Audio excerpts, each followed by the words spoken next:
Welcome to Crossbody of Work. My name is Evan. I am Javier. And we have got part 2, Daniel Bryan. Electric Boogaloo. That's right, part 2. Kick harder, Daniel Bryan. Kick with a vengeance. Goat on a rope. He's coming. That boy. That boy. I like that one. He is now officially Daniel Bryan in this. He's no longer Bryan Danielson like he was for episode 1. He is Bryan. He is Daniel Bryan now. Yeah, he is his name, but flipped. Yeah, they're like, yeah, you know what? Just move that over here, and we're good. Get rid of the son. Yeah. We're good. You're no longer a son. Yeah. You are now the father.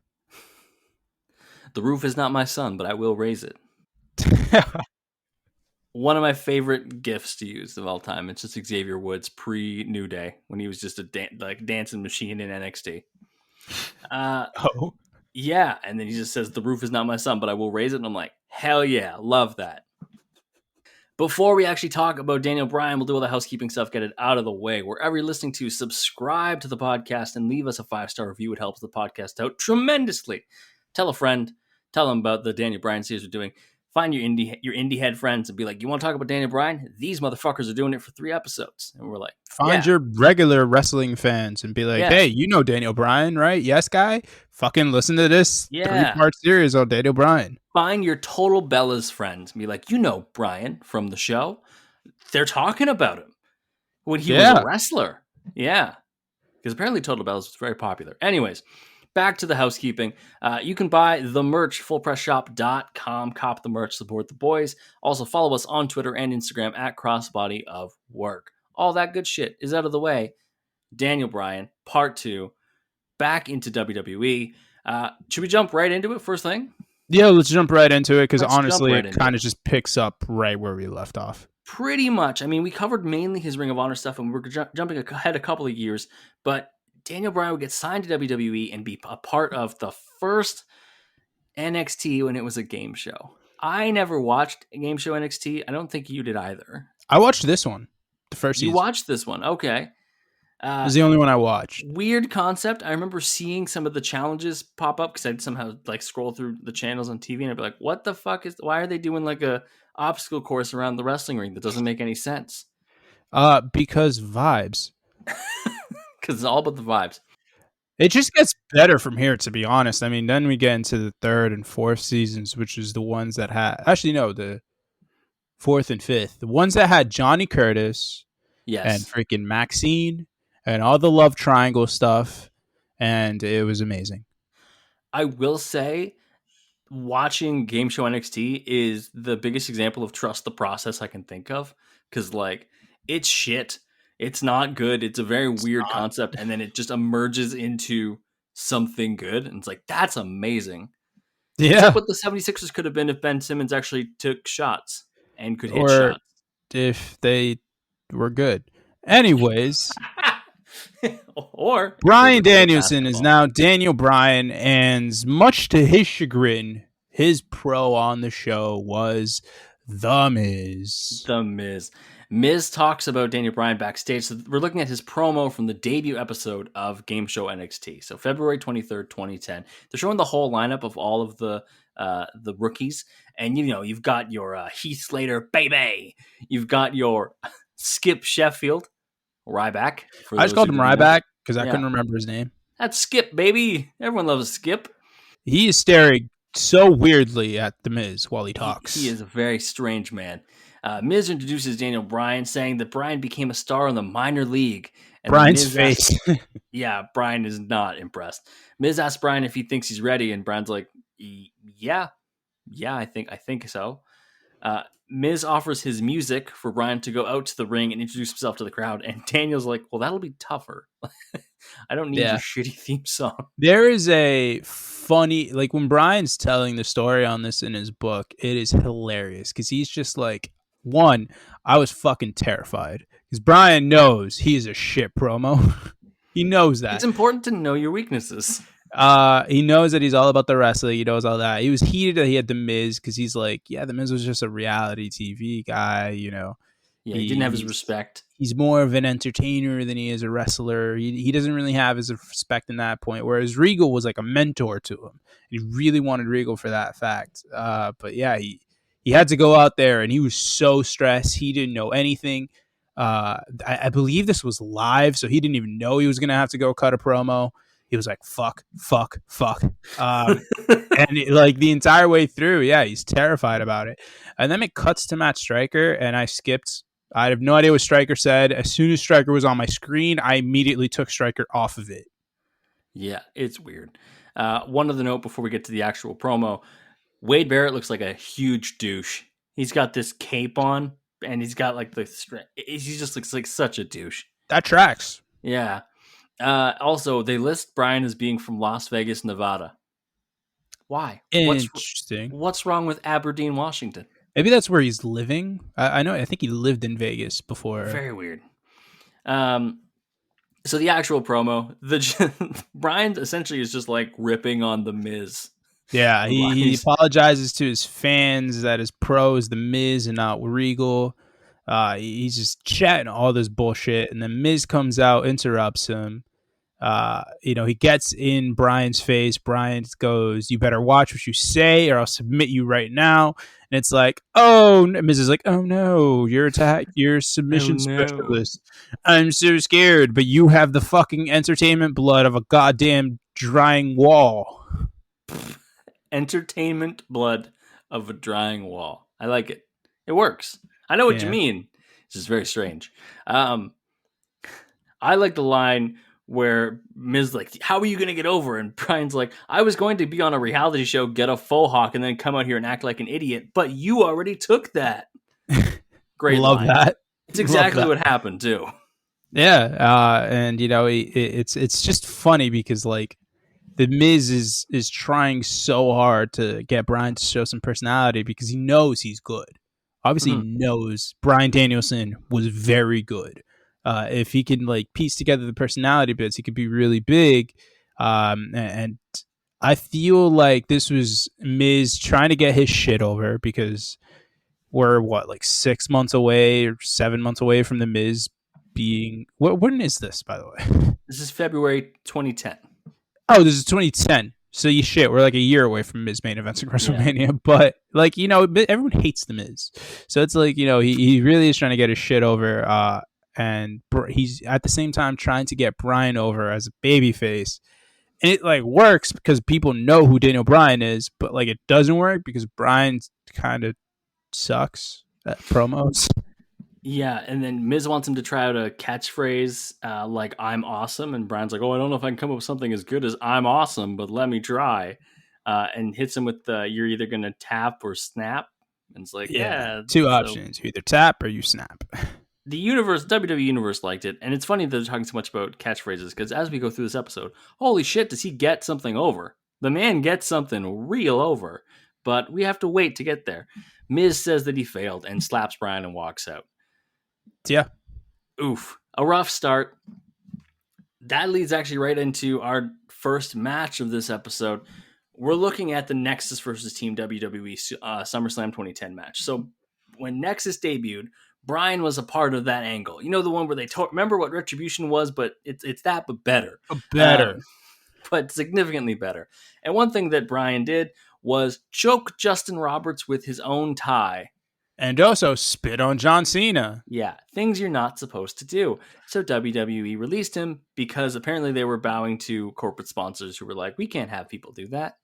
I love the way that Bryan tells that in his book. He says some official backstage was like, which one of you was the one that choked Justin Roberts? And Bryan was like, that was me. And then then the official goes, and which one of you was the one that spat on John Cena? Bryan goes, yeah, that was me too. And like he knew at that point that he had really fucked up. He didn't know he was going to get fired, but when he did, he said to Vince McMahon, "Thank you. I'm now going to make more money than I've ever made in my entire life." And he said that like Vince really fucking respected that. It was also like the first moment in his life that Daniel Bryan like showed or said anything where he cared about money. Because he does not care about money at all. No, we talked about that last episode. And I could see him just being like, yeah, this is going to make me a huge name. I'm going to go back in the indies and just fuck shit up. Yeah, he's going to be the highest selling name in the independent scene. He gets brought back to join Team WWE. So Team WWE was John Cena, R-Truth, Chris Jericho, Edge, John Morrison, Bret fucking Hart, who I don't know why he's here. In 2010, mind you, this is 2010. Yes, 2010, the year this of our Lord, not 1997. And they bring in Daniel Bryan. They had asked Miz to be a part of Team WWE, and he kept flip-flopping back and forth. Oh, I don't know. I'm going to decide on the day of. So John Cena says, yeah, we couldn't have somebody who was going to tell us the day of, so we went out and found a 7th member instead.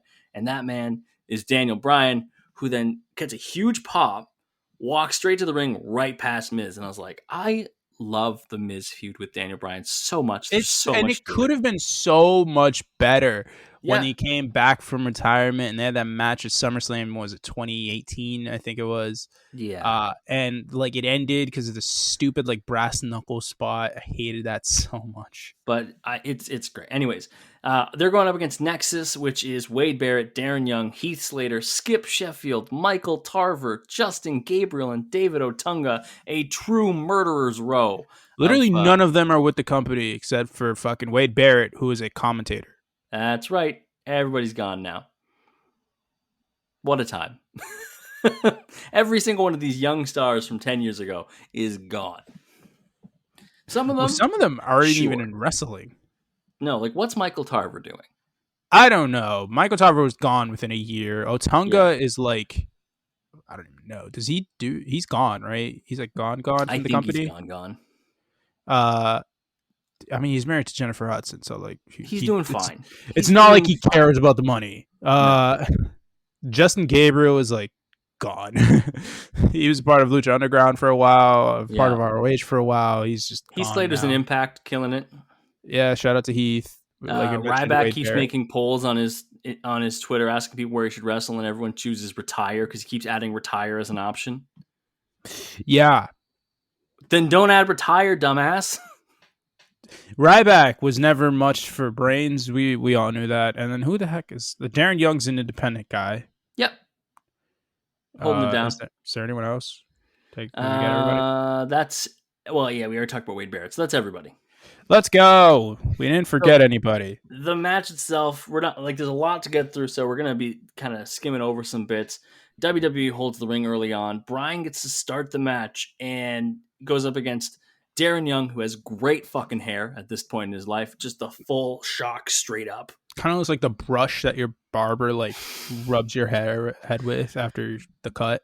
Bryan with a ton of kicks, a quick guillotine into the LeBell lock. Young taps out. I'm like, oh, fuck. Daniel Bryan's doing great here. Yeah, the LeBell Yock was looking great. Yeah, the LeBell Yock. You know that, right? Justin Gabriel comes in. Bryan holds him off for a little bit, then tags in Jericho. Then at one point, Truth gets into the ring. I think I might have skipped forward a little bit here, so I missed that part. But he hits like a suplex stunner. It's so sick. Which was fucking dope, and he never did it again, at least not that I've noticed. R-Truth is an enigma. That man is like the funniest man in wrestling in terms of actual like being able to be comedic in a wrestling ring.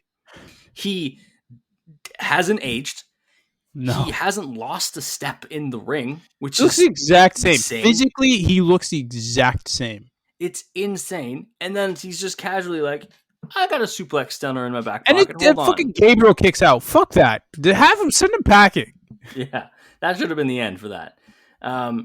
Tarver comes in. He's got mannerisms that are supposed to be tough. They look insanely goofy. At one point, they put him in like what's the thing they put on dogs to like make sure they don't bite? That like the muzzle? Mask?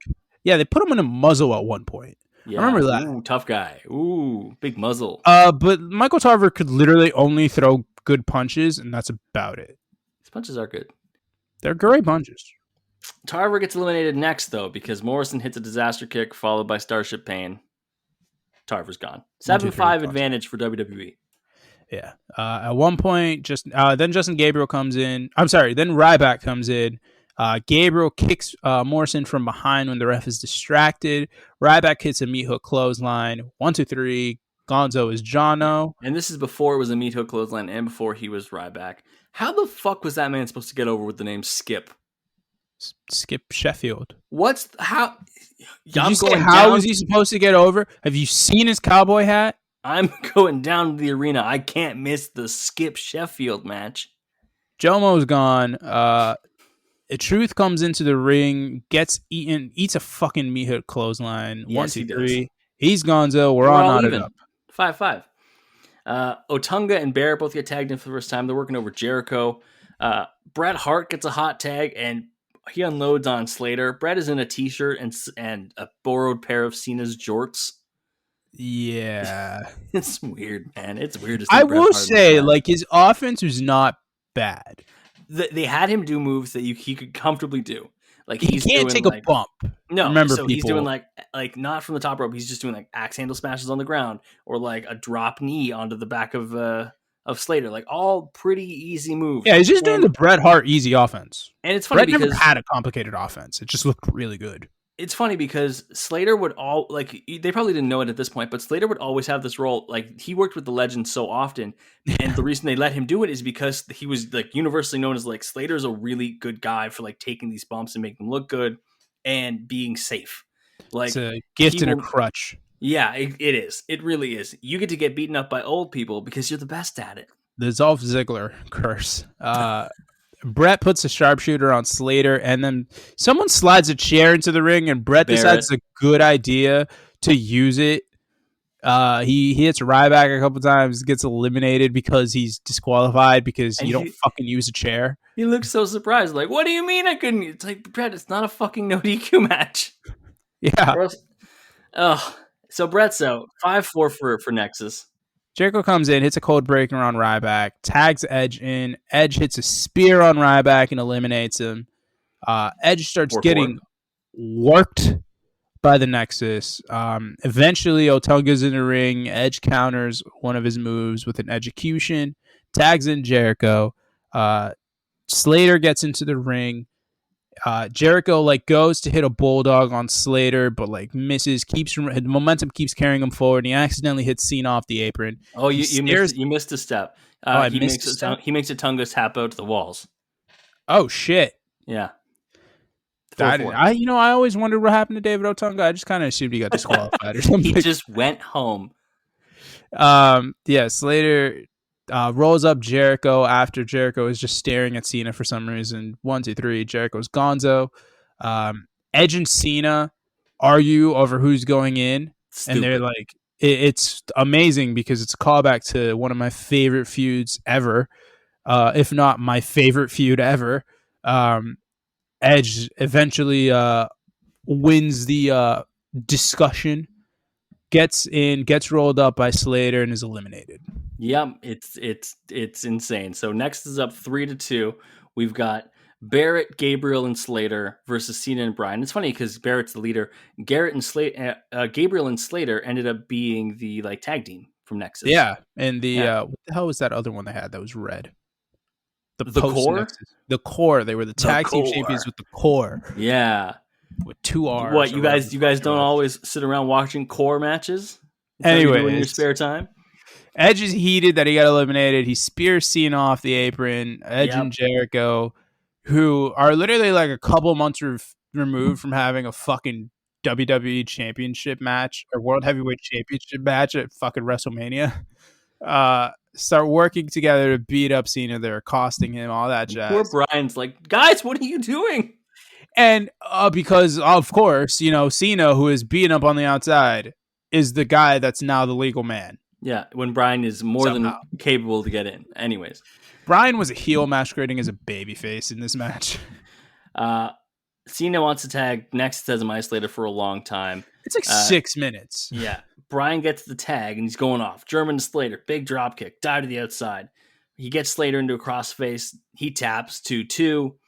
And then Bryan's waiting for the next guy to come in. And who rears his ugly fucking head? See in the background running in like Charles fucking Robinson. Is the Miz. He hits him with his Money in the Bank briefcase. And Bryan is gone. And I just wrote sadness. I was like, is Hebner refereeing this match? Or anyway, so we know what the ending is, but this is the point of the match where I was like, John Cena should not fucking win this match.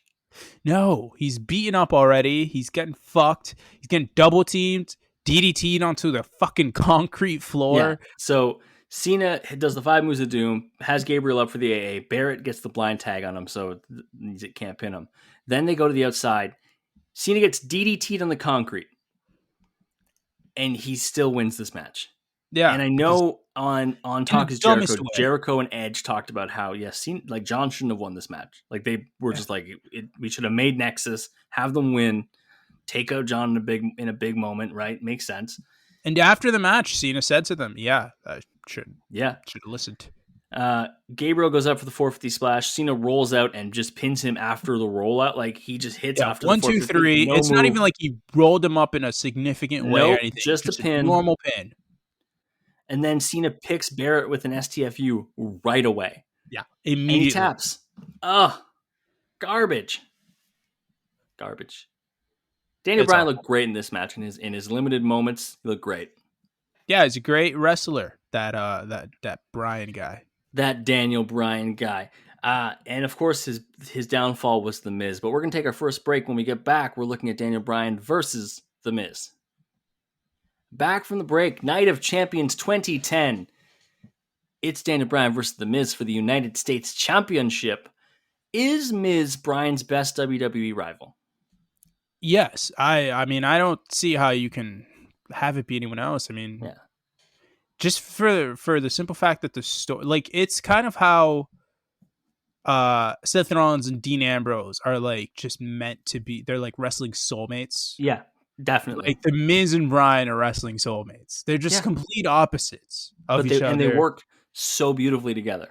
Yeah, there's just such a built-in story there that goes all the way back from NXT through to everything. And honestly, I really hope that the story isn't over for the two of them. Like I really hope that somewhere down the line we get that feud rekindled, we get a good match between the two.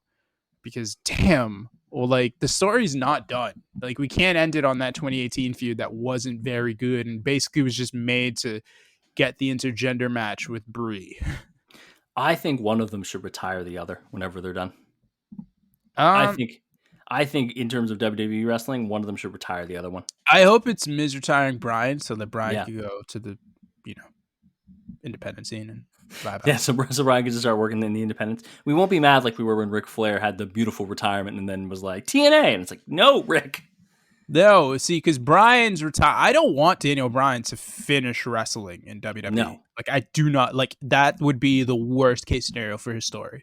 That's just not him. It's everyone else's story who goes to WWE. He needs to finish wrestling in a bingo hall in Pawtucket. Honestly, I hope it's with Ring of Honor, but it's not the same Ring of Honor that it was before. Not. None of the same people are still there. So, like, it wouldn't even be the same. Like, honestly, if he just goes and wrestles for, like, fucking Northeast Wrestling and like, calls it a career against fucking, I don't even know many independent wrestlers who aren't even signed anymore. So, like, it's just random Joe Schmo. AJ Gray. I'm trying to think of independent wrestlers that I follow. AJ Gray. One. If AJ Gray retires Daniel Bryan in like 5 years, like sure, that's fine with me. But we're talking United States Championship match at Night of Champions 2010. Miz has Alex Riley, aka his body double, his Miztourage before Miztourage. Alex Riley needs to learn to tuck his shirt in properly. He looks like a giant douche. He looks like the guy from the Jaeger Bombs video. Anyways, I mean, he's kind of supposed to be a giant douche. Some of you will get that reference, and that's good. Not me. Michael Cole is on his anti-Bryan shit this whole match, and it is infuriating. How did Bryan ever get over? Because Cole fucking buries him on commentary constantly. I think it's because people just hate Michael Cole. That's fair. I hate Michael Cole here too. But like the way that he does it, because there's a way to, kind of like talk about like, I don't like this person without burying them. Jim Ross is very good at always talking about how a heel is a shithead, but also like, you respect his game. He's a talented guy. He doesn't need to cheat, but he does. Yeah, the only person he'd bury is Vince. That's true. He's just like, Michael Cole here is just like, Bryan is small. He's garbage. He has no charisma. And I'm like, you can't just fucking say that on TV. Goof.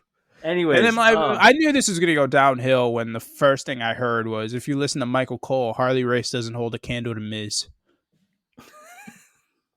Oof. It's like, okay. Bryan tries to go for the yes lock immediately. It's just like Miz is trying to wrestle with Bryan, but Bryan is just putting on a clinic. early on here, and just straight up technical pro wrestling.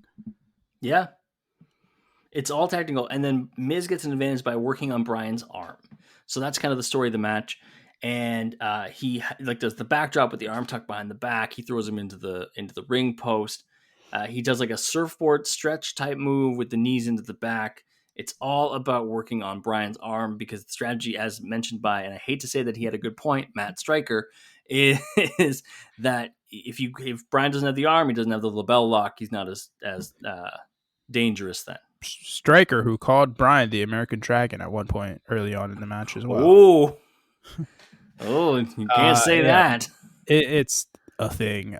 So Miz is working arms and shoulder. Bryan pushes Miz through the ropes to the outside, and then hits a suicide dive, which is a spot that he hit against Jericho in a match that they had during Game Show NXT. Yeah. Which is actually very good, but not good enough for the podcast, so he didn't put Apparently, Jericho wanted to wrestle Bryan. He looked at like the roster of NXT rookies and had heard so much about Bryan that he's like, I want to wrestle him. Yeah, and he fucking sold it. Like Bryan and him had a great match together. It really was. Bryan hits a Mitchell drop kick for a near fall and then follows it up with a vicious looking fucking penalty kick. It's so stiff. It's so stiff. I genuinely don't think these two like each other. Like, now they're like good friends. Yeah, now they're homies. But, the idea of having, like, the way I was thinking about it is, obviously when you're working on a feud with somebody, you're going to, in WWE, you're there for a while, right? It's like working on group projects with different people in school. Like, sometimes you get to work with your homie and have, like, a nice feud. And you're like, yes, we're going to give so much for one another. And then it's like, you got partnered with The Miz. It's like, all right, I don't want to have remedial kid.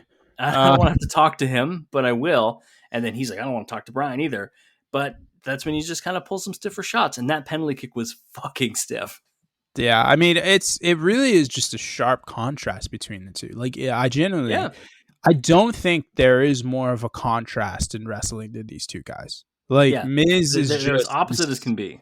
Miz is the safe, just complete work, just generic bare bones type of wrestling, but over the top personality. And Bryan is the exact opposite of that. And like Miz is like technical. Movie roles, TV shows, glamour, Hollywood, A-lister. Bryan's like, I would wrestle somebody in the back parking lot of a Denny's.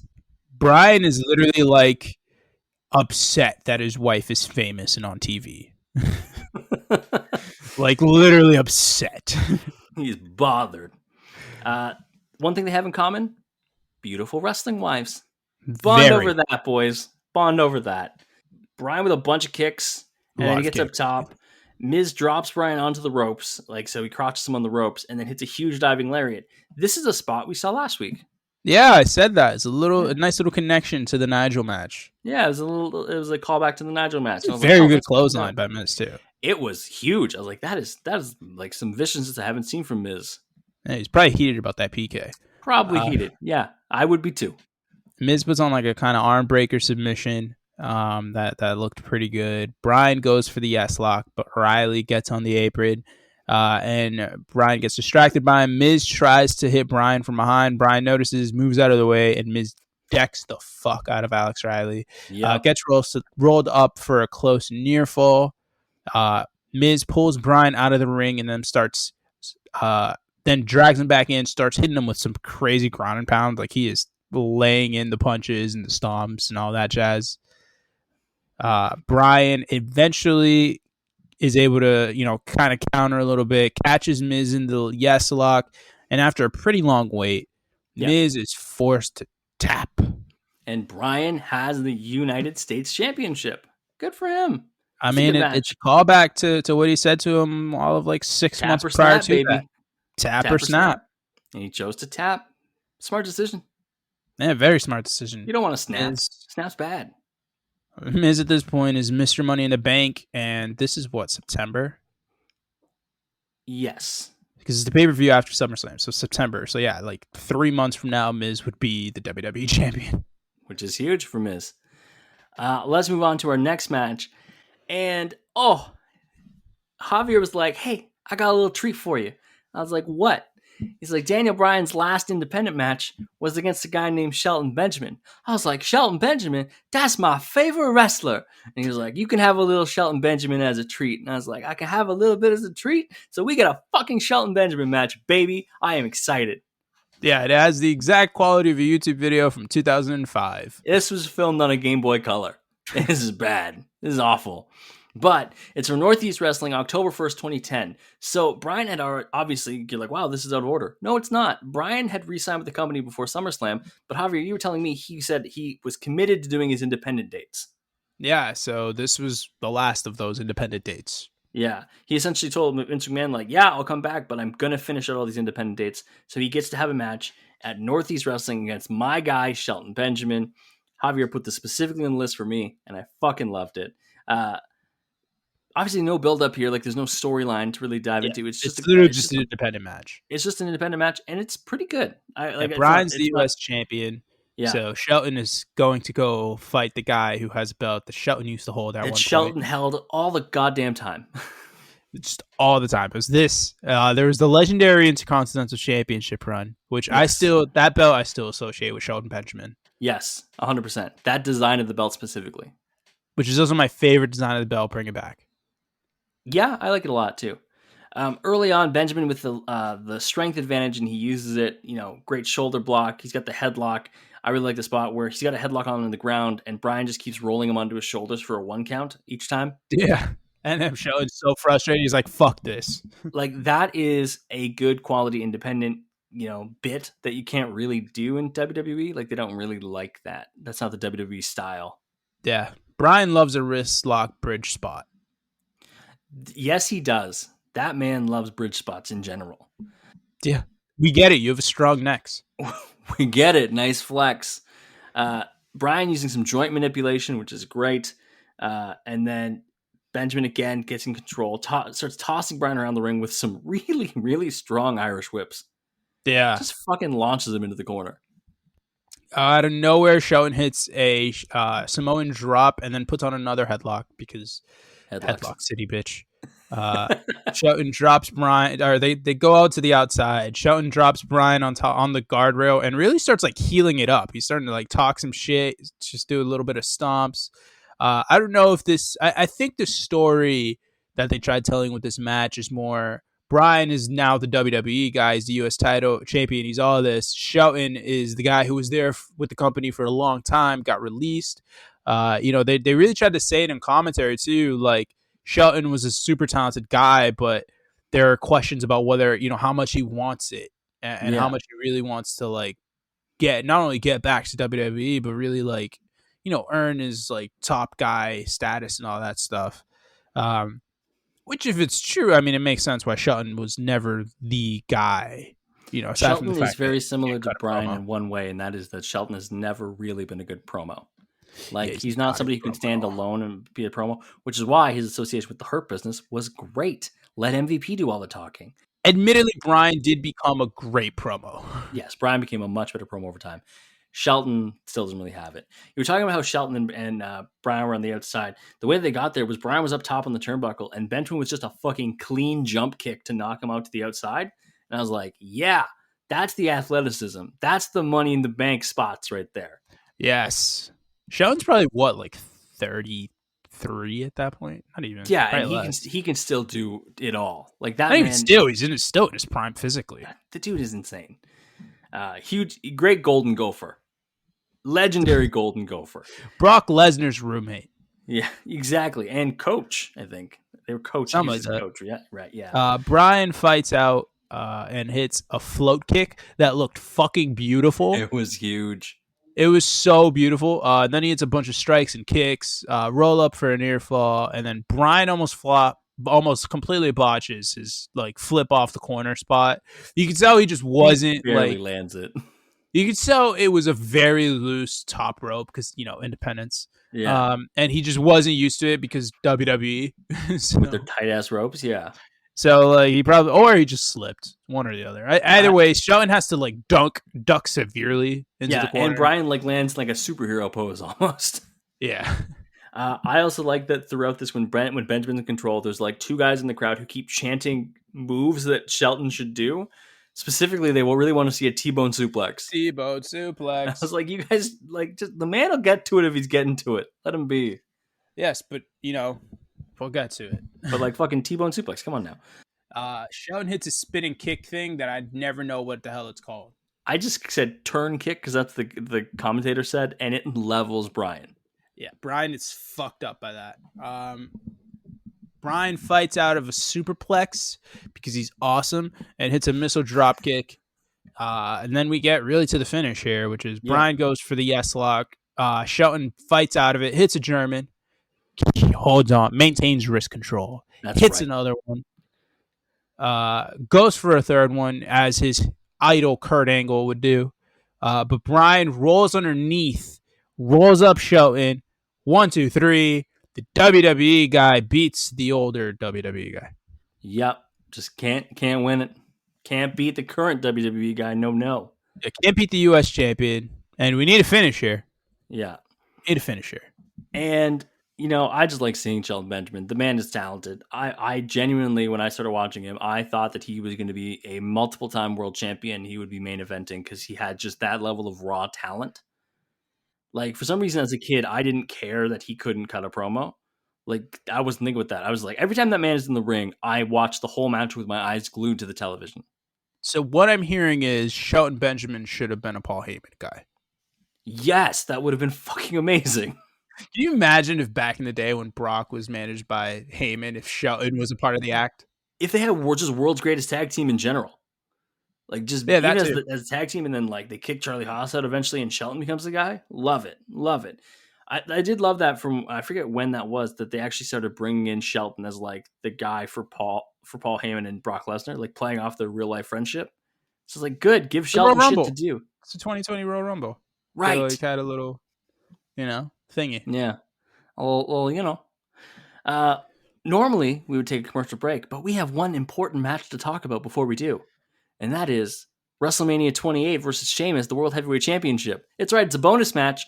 It's not really a match, though. It's 18 seconds long. We all know 18 seconds. Yeah. So Bryan had won the World Heavyweight Championship by cashing in at TLC the year before, and he had beaten Big Show for the title. He turned heel. He turned heel during his title reign and was a dick to AJ Lee constantly. Yeah. He was, which, like, again, from all the things that we've heard about Daniel Bryan, that's going against type. Yeah. Apparently a very nice man. There's a funny note in that money. So I believe the Money in the Bank match that he won also had Wade Barrett and Cody Rhodes in it. Okay. And Bryan himself thought it was going to be one of those two that wins it. And I mean, it made so much sense for it to be Wade Barrett at the time. But I guess, Swerve, taken away from conventional wisdom. Let's hear it. Let's give it to the babyface Daniel Bryan. And then Bryan, for months, was proclaiming that he was going to announce his cash in ahead of time at WrestleMania. He was going to be that guy. We get to TOC 2010, I believe, 2011, wherever we are in that timeline. 2011, yes. Right. Yeah. And Bryan, so Big Show and Mark Henry are having a feud. I believe this is the end of the Hall of Pain for Mark Henry because he is hurt. Yeah. So they have a vicious TLC match. Big Show gets laid out after the match by Mark Henry after a world's strongest slam on a bunch of chairs and shit. Bryan comes out running with, I believe, Charles Robinson. He's like, he cashes in 1, 2, 3. He wins the match. Runs out immediately. He has a cool little feud with Big Show after the fact. That leads to the really fun Elimination Chamber match that we saw and covered on this podcast in the Santino Marella episode. Yes, when Santino was inches away from being World Heavyweight Champion, but he lost. And then after that match, Sheamus attacked Daniel Bryan and announced his intention to challenge him at WrestleMania. And this is where we get, there are so many yes chants and signs in the crowd. Like, this is the opening match. This is the opening match of WrestleMania 28? I believe so. Yeah, I believe so. It's one of the openers. And obviously Bryan pauses. The bell has rung. He pauses. He's like, stop Sheamus, and goes to give a kiss to AJ Lee for good luck. And what does that man turn into? A fucking bro kick that fucking decapitates the guy. 1, 2, 3. Bryan Sheamus. is now the World Heavyweight Champion. Bryan blamed AJ for the loss and broke up with her on the following SmackDown. This would be the impetus. This would be the thing that kickstarted the Yes movement. Like, obviously, it had started. People were chanting yes with him. There were yes signs. But the mistreatment of Daniel Bryan in the eyes of a lot of hardcore fans, this is what led to them pouring their just like undying and unwavering support behind Bryan and just being as vocal as possible with him. It would eventually lead to some of his main event success. I believe he wasn't on the Raw the night after this, and in the dark match afterwards, I think he was on a dark match after the show, and he was getting like cheered like crazy. Him and Sheamus had a great, fucking fantastic match. The pay-per-view after this, Yes, I believe it was a 2 out of 3 falls match. Yep. Yeah, it was an excellent match. And it just kind of kept snowballing from there. Daniel Bryan became a crowd favorite. He eventually would turn babyface, but we will cover that part on next after this commercial break. That's right. We are going to cover it right after this commercial break when we get back. 2 more Daniel Bryan matches. Back from the break, and we are looking at Daniel Bryan in a tag team. That's right. It's Team Hell No, baby. Oh my God. I wish we could have had all the therapy sessions on here, but unfortunately, yes, they are very funny. Go and watch Kane and Daniel Bryan and Dr. Shelby. Bryan and Kane, to put it simply, were feuding, then became a team. It's one of my favorite ways to form tag teams. Like, these guys hate each other. Let's let them become a team. Looking at you, the bar. You know? Yeah. And this is the team that turned Bryan face again because they were very popular. They were super fucking popular. It was actually kind of hilarious. But yeah, this fucking pay-per-view that we're covering is the 2013 Royal Rumble. It's the one that led to Twice in a Lifetime. It's all that jazz. But more than anything, there is an Alberto Del Dipshit versus Big Show match on this card. That's like the second match. And it's like, why? I forgot that existed. It's also Cesaro against The Miz, I think, is the opener on the for pre-show the US title. Yeah, or is it pre-show? Yeah, that was the pre-show. Yeah. That sounds like a good match. That is a good match. But we're looking at Team Hell No versus Team Rhodes Scholars. That's right, Damian Sandow and Cody Rhodes. I love this team. Great name. Yes. Just 2 absolute people who are high on their own supply. And an awesome way to break them up. Yes. During that Money in the Bank match. Great breakup, yeah. The Money in the Bank match. Cody's about to win the Money in the Bank briefcase. Sandow pulls him down, ruins his chances of getting it, and then Sandow grabs the briefcase and turns heel on Cody. Yeah, and then they feud in the process. And as much as the Sandow briefcase situation, I feel like in retrospect it's very similar to Otis. I know heel versus babyface, but like somebody had the briefcase and we knew they were never going to be world champion. Like we knew that. Except Sandow went out in the worst way possible. Sandow did go out in a poor way. So Bryan's out there. He's got the bigger beard. He's doing nose on the way out. They had just graduated the last week from anger management. Dr. Shelby let them graduate. Yeah. I don't remember. Who did they win the titles from? Was it Road? R-Truth and Kofi Kingston? Oh.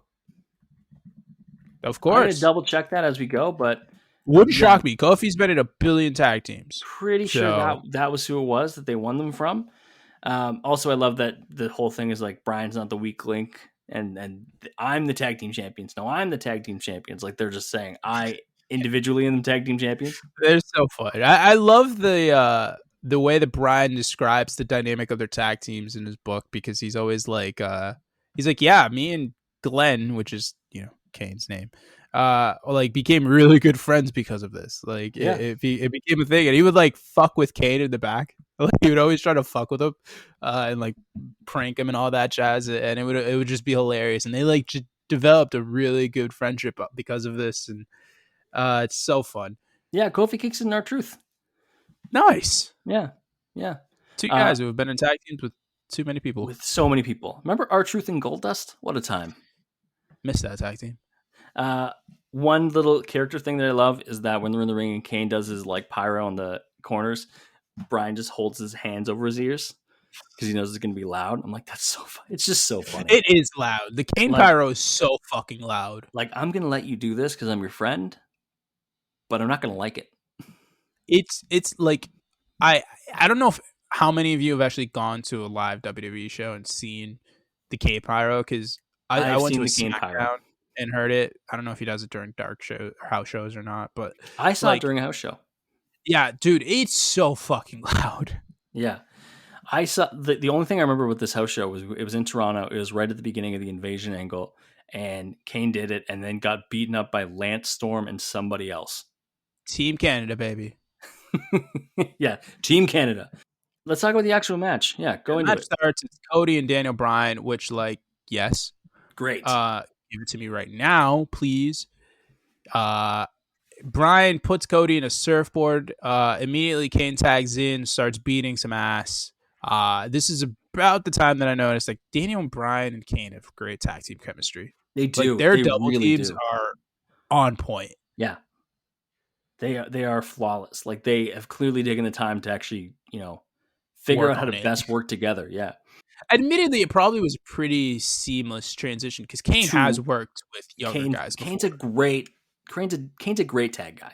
Yeah, he's worked with a bunch of smaller guys before in his career. Bryan is the best of them because, as far as wrestling goes, I'm not going to say that he's a better fit with Kane. I don't want to go out there and say that because I really am fond of the RVD Kane pairing.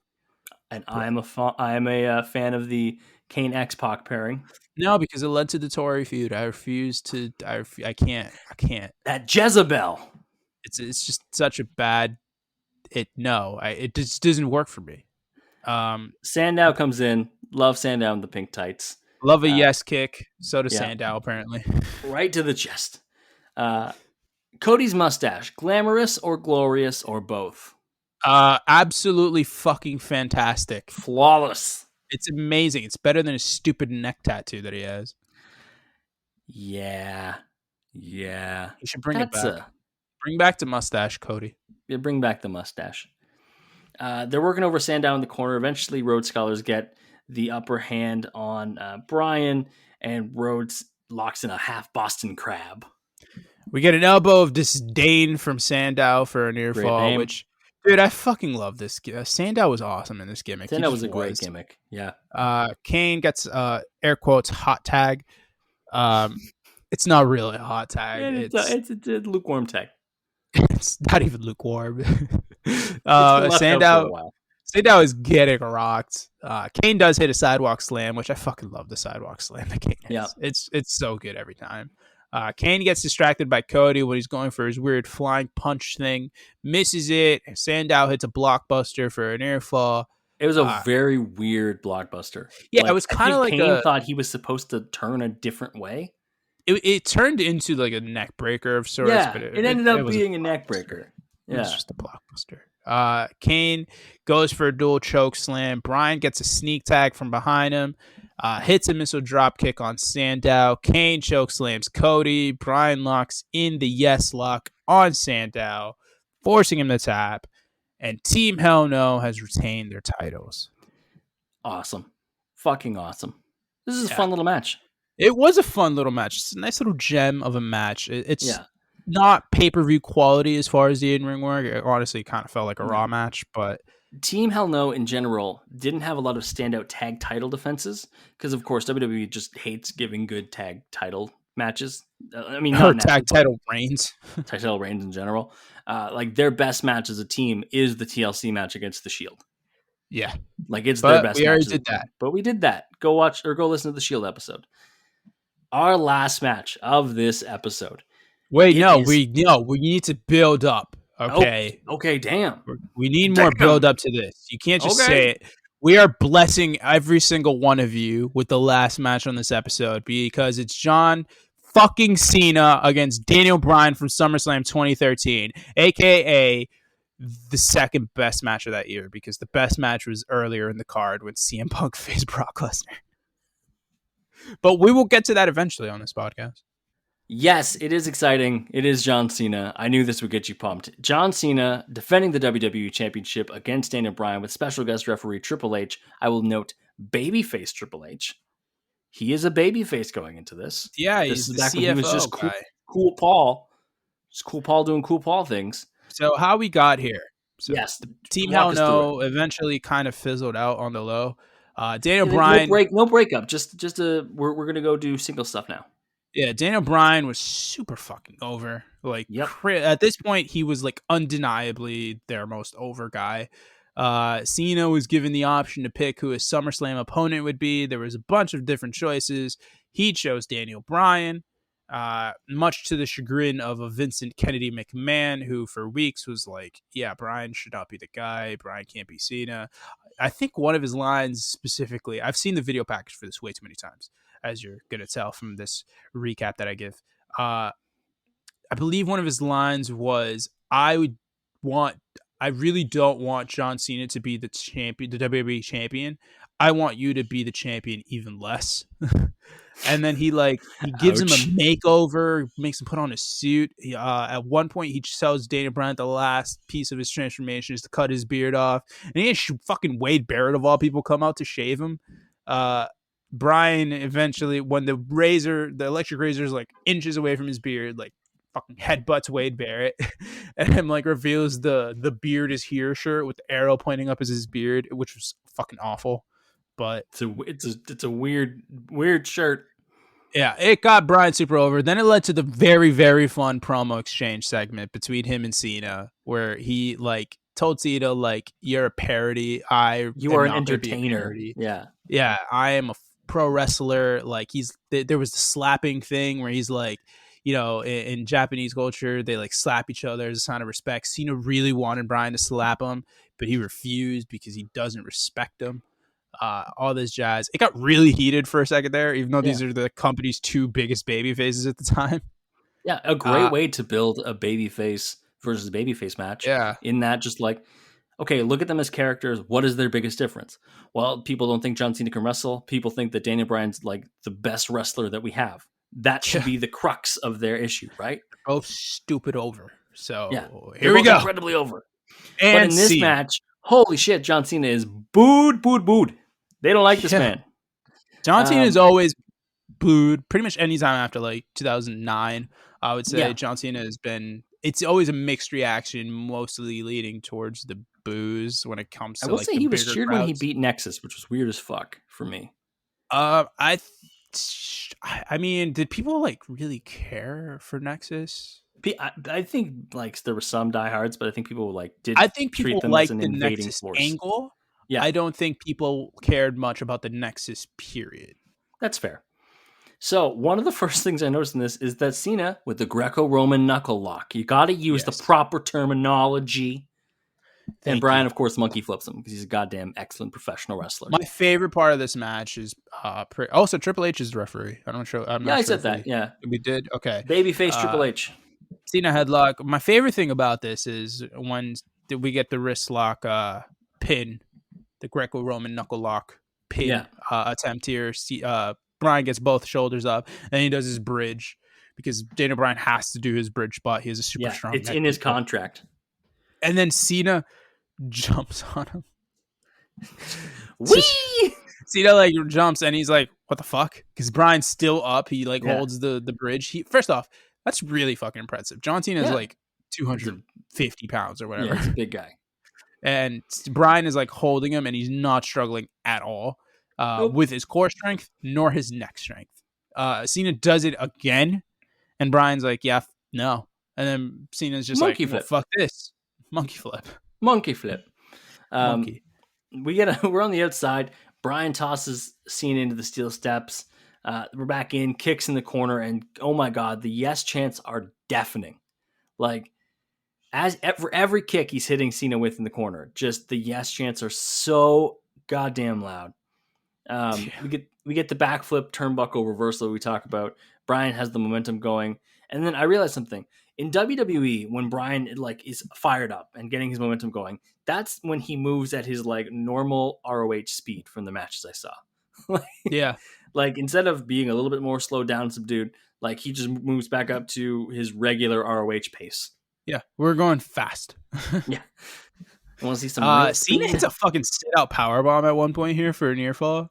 Immediately put on a headlock. Yeah, we get the yes kicks, all that stuff, which you already mentioned previous to that. Cena ducks the final big kick of the yes kick, you know, the dramatic one that people go, oh. Sets up does his 5-knuckle shuffle setup. So, shoulder tackle, suplex. Swing, miss. Swing, miss, suplex, all that jazz. Bryan doesn't allow Cena to do the thing, but then Cena comes back and does the thing. Does the thing anyways. Bryan flips out of an FU. Yes. Hits a missile drop kick for a near fall. And that's when you see that Cena has a huge shiner developing underneath his eye. Yeah. John Cena and black eyes, they don't go together very well. Wow. Why is that? Because he doesn't really have bags under his eyes. Like some people, like, a shiner, especially like an underneath shiner, like it's just like, they just don't sleep well. But like if I had a shiner underneath my eyes, probably be fine. But like, how many black eyes have you had in your life? Literally 0. I have had 8. How the okay. As a child, I led with my face, including one dramatic one that my mom tells all the time. My babysitter had just arrived, and we would wrestle. I was like 5 maybe, and I went to jump on him, but he was taking his coat off, and his arms were in his coat, and I literally just flew past his face, and I landed face first on a stool. And I just like had a huge black eye the next day. You could like put your arms in front of you. Yeah, poor TJ, the babysitter, just arms in his sleeves, watches this kid just fucking fall like mankind from the cell. Were your parents still there? My mom was still there, and she was just like, "Oh my god, this kid is so dumb." Like, I delayed her plans by like 20 minutes because she was like obviously putting ice on my eye, making sure I was okay. Anyways, childhood trauma aside, Bryan is targeting the arm and does, he targets the arms with like actual moves, like, an arm wrench, all that jazz. Starts hitting kicks, goes for kicks straight to the arm because Cena has a messed up elbow. He is wearing a elbow sleeve and everything at this point. And you could see kind of like a little baseball sized like thing sticking out of the pad, which we would come to find out the night after this match is like a lot of fluid being built up from a torn tricep, and John Cena is gone for a few months. Yeah, like half the time that a normal human would need to recover because John Cena is a cyborg. Yeah, he was gone for like 2.5 months. Yeah. It's kind of wild. Anyways, Bryan pulls Cena up, hits a bridge in German for a near fall, hits another one for a near fall. Cena fights out of the third and goes for the FU. But Bryan like pushes out, puts on the S-lock. Cena breaks out. Bryan immediately jumps on him and puts a guillotine on. It is cinched in tight. He has it locked the fuck in. Yeah. I don't know how the fuck Super Cena gets out of this one. He tries ramming into the corner. Bryan won't let go. Eventually, Cena has to resort to brute strength and just like tosses Bryan over him into the corner. Yeah. Cena hits a FU for a near fall. The crowd goes fucking nuts. Yeah. And Bryan kicks out clean as a whistle. Yes, because John Cena no longer beats people with one FU at this point. No, it's a move that builds over time. You need to hit it like 2 or 3 times for it to be at full effectiveness. Unless it's an avalanche FU, which will. Oh yeah, that's like worth 1.5 FUs. Yeah, we'll get to shortly here. Cena is on the top rope. Bryan just keeps hitting drop kicks on him while he's on the top rope, which is hilarious. Bryan hits a superplex, but he stays on the top rope, kind of in a tree of woe position, and he like fires up like a fucking fire truck. Woo! I wrote watching him in the tree of woe position, just like getting pumped up. I'm fucking hyped. Like I was like, let's go. It's like me if I ever took pre-workout. Flying headbutt for an ear fall. Cena blocks a suicide dive because he like expected it. Hits a flying leg drop. Blocks him. Hits a flying leg drop for an ear fall. I am a fan of the Cena flying leg drop. I don't know about you. Yeah, I always like it. He never fucks it up. He misses it by like a country mile almost every time. But when especially when he hits it, like this one was actually really good. Yeah, because it's Daniel Bryan. Yeah, easy. But when he hits it, it looks devastating because of just how bulky Cena is. He's a big dude. He's a big fella jumping off that top rope. Cena goes for an avalanche FU, but Bryan is like, I'm going to take this here right elbow and hit you in the side of the head with it a bunch of times. Yep. Bryan flips over, tries to go for a Hurricane Rana. Cena holds on to him and like drops down in the scariest way possible. Bryan's head is like an inch away from the ground. Yeah. I was like, this looks like a reverse tombstone. And when you know what happened with Bryan's neck, I was like, no, Yeah, just a this couple didn't months help. from this, he'd get his first stinger. Yep, this ain't good. We get an STFU by Cena. Bryan rolls Cena onto his back and snakes away and locks in a yes lock. Again, they just, I love how they just allow, like, eventually Bryan gets out of these moves. They're like, yeah, he just does because he's just better at submissions. Like, he knows the way to get out of an STFU, so he does, and he locks in the yes lock. We then get a huge clothesline by Cena, and then we get the slap trading because it's time for slaps. Yeah, we love a good slap trade, to be honest. I didn't know that there was like they had talked about the significance of slapping somebody, so it's kind of interesting they call back to it here and have like a slap fight in the middle of the ring. Yeah, Cena catches Bryan on a flip. Can't quite get him up for the FU because tired. Bryan turns it into a DDT, which was actually a really cool spot. Yep, it was really good. Cena was flattened, like it was not like a spike on the head DDT. It was just a flat down. Yeah. Bryan gets caught. Sorry, I already said that.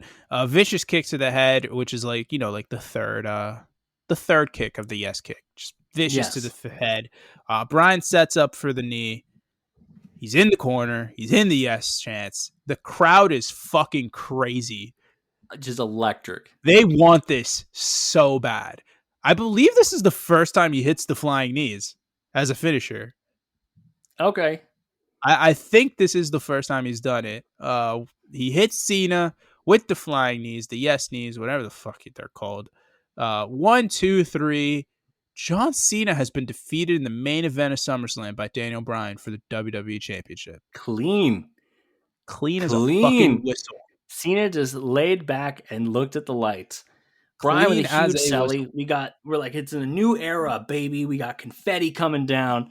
Triple H raises his hand. Cena raises his hand. Everybody's happy. We're in the Staples Center. It's not sad anymore. Were the Lakers good at this point? Was it 2013? No, they weren't that good anymore. Yeah. Clippers weren't good. But look, happiness in the form of Daniel Bryan. Oh, fuck, it's Randy Orton. I hear voices in my head. They talk to me. They understand. Orton is ruining the confetti moment. Bryan is straight up like, let's fucking go. I'll take you. Sure. I'll kick you in the head. No problem. It was a pump fake. That's the best description, is Orton comes out with a pump fake. He gets all the way down to the ring and then turns away, and you're like, oh, even commentary's like, oh, he's just sending a message to remind Bryan is here.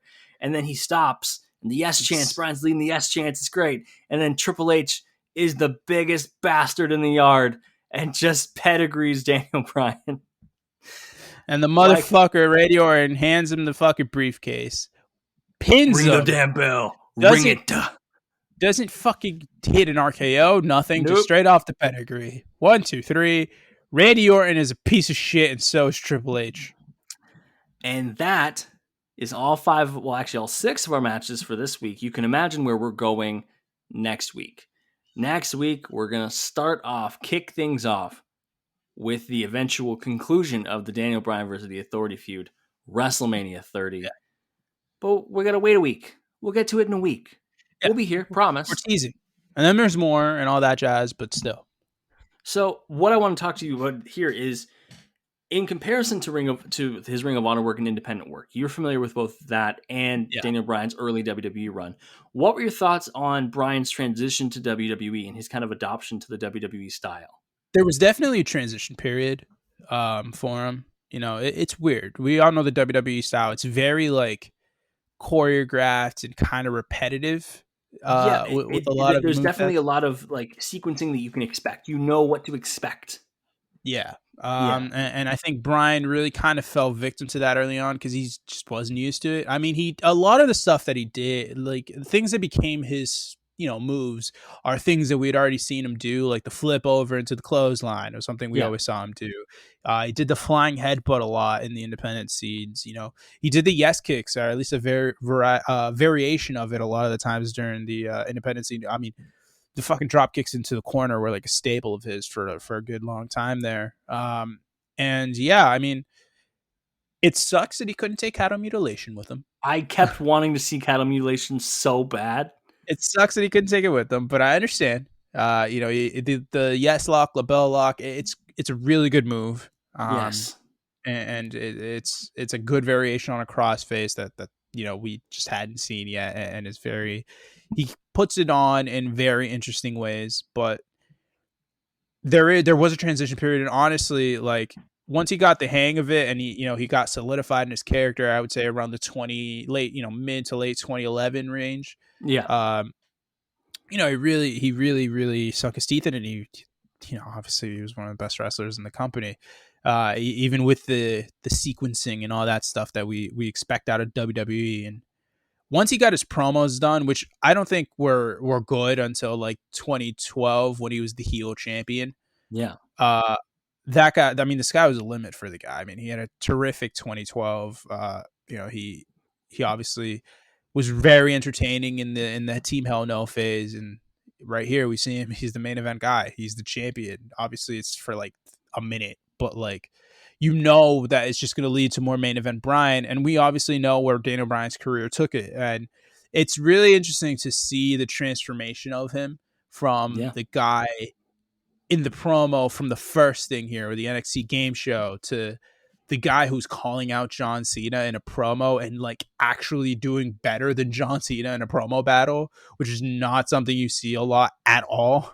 And part of it was just the fact that they really let him be him. They didn't have him be somebody that he's not. Like, obviously, heel Bryan is not the natural status for Bryan. But like when he's but they would lean into that later when he did his kind of eco warrior thing. Like that's like that side of Bryan turned up to 11. We're going to get to that. But when they were like, hey, you're an amazing wrestler, that's going to be your focus. But the way he portrayed it was not like they would do with other like really good technical wrestlers where they're like, he doesn't talk much. They still let Bryan go on the stick. They still let him like talk, just be very earnest. And I think they got him over. Yeah, they let him vibe out for a long time. And honestly, like, I think that Daniel Bryan would not have been successful if it wasn't for the learning curve that he had to have. Like, if it wasn't for those years that he was really lower middle of the card, like, were necessary, I feel like, because it really forced him to come to grips with the fact that he was not going to be the main event guy with his wrestling. Like, it was good, it was helpful, but like, if you think about the other independent guys who had found some success with the company, like obviously the biggest one at that time was CM Punk. CM Punk didn't make it to the main event because he had damn good wrestler. He grinded a lot. CM Punk was the best promo in the company. Like, it's one of those things where like Bryan had to learn how to become a good promo before he could be the main event guy. And it's like I said, he gets to the point where he's having a promo battle with John Cena and he fucking won. Yeah, that's big. That's massive. Fucking Roman Reigns hasn't done that. Big to go against big match John.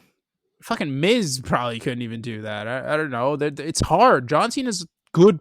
John Cena's one of the best promos in the history of professional wrestling. He just is. He's so good at it. It's why he was a top guy. But like, yeah, for the guy at the beginning of this episode who we saw in a robe and the William Regal shorts to go out there and cut a shitty promo, and then fucking 3 years later to be cutting a vicious promo on Johnny Boy, beating Cena clean at SummerSlam. That's 3 years of tremendous growth. Yeah. And we saw him just like 20 minutes ago getting stomped out by Sheamus in 18 seconds. Oof. And now he's over here beating John Cena clean. That's wild. And then when we pick up next week, we're going to see the best of Bryan, like him as a main event, absolute fucking star. But we got to wait till next week to get into that. Javier, where can people find you on social media? I am on the Twitter machine at JMelloSports. Follow me, please. Follow me on Twitter at @7Gomes, ITSEVANGOMES. Follow the podcast on Twitter at Crossbody of Work.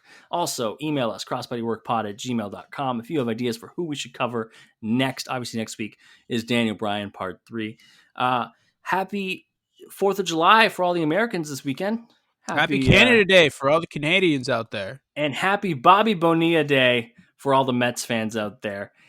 You know about Bobby Bonilla Day? I do know about Bobby Bonilla Day. What is it? He gets paid like $1.3 million every $1.19 million every day until he's 72 years old, which is 2035. Yeah. Every July 1st, he makes $1 million.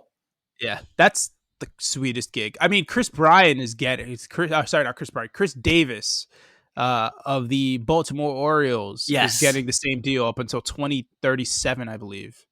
So soon we'll have to start celebrating Chris Davis Day, but a happy Bobby Bonilla Day to everybody. Javier, any final words for the people? Yes, it may be July 1st or July 3rd when you're listening to this, or July whatever, or whatever fucking point in time it is that you listen to this podcast.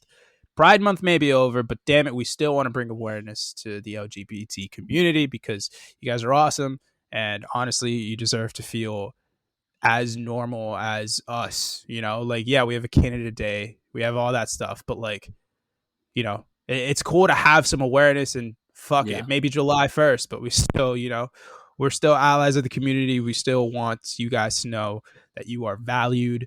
And honestly, it's the same message I want to say in every podcast now. Just fucking live life, man.